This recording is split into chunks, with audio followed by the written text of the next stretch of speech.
Jennifer, here we are, almost 2 months into the new year. A lot of people have tried a new diet. Not everyone has been successful, as you know.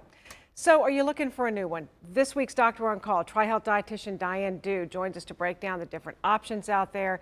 We hear about keto, we hear a lot about intermittent fasting. I know people who've had success with this, the gluten-free, and I get it. It's whatever works for that person. That's correct, but it's kind of like the Wild West out there with diets. And new ones are popping up every day. So what's the consumer to do? The first question as a dietitian I have for people is, what is the reason for the diet? Do they want to lose weight, or do they just want to modify a nutrient? So that's number one, going to drive the diet. But some of the most common diets that I hear out there would be the keto, would be a vegan diet, Mediterranean. We see so many of these different types of diets, the celiac disease, gluten-free diet. So a couple words on a few of those. The keto diet, people have to eliminate an entire food group, several food groups actually, so they can't eat any carbohydrates.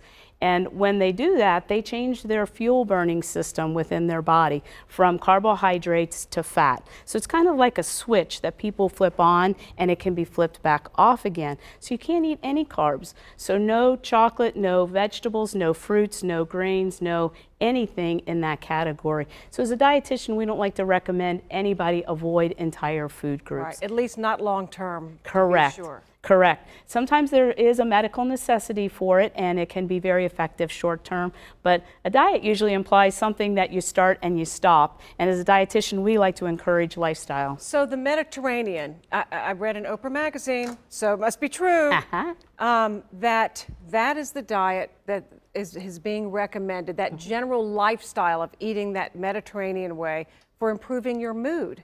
And I believe that, because when I eat that way, you can ask Jennifer, I'm much easier to deal with.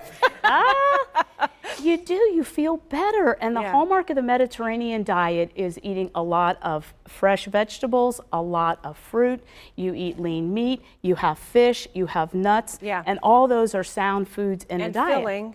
Very filling. People sometimes say to me, well, I can't eat that much food. And they're used to eating very calorically dense foods and getting their calories in a smaller amount. So you actually can eat more food if you're following a Mediterranean or a DASH diet. That's another popular diet that comes along very similar to the Mediterranean diet. I warned her I could talk to her for hours, but I'm getting the wrap. Thank you so much for coming in from TriHealth today and talking a little bit about this, and hopefully people will find what works for them short and long term for good lifestyle. Absolutely. Thank you. All right. Remember, the answers you hear from our TriHealth experts are just a good place to start, not a replacement for advice from your doctor. And send us your medical question. You might get it answered live on the air next Tuesday. Just look for the link at wcpo.com/doconcall to submit your question. We'll answer one every Tuesday.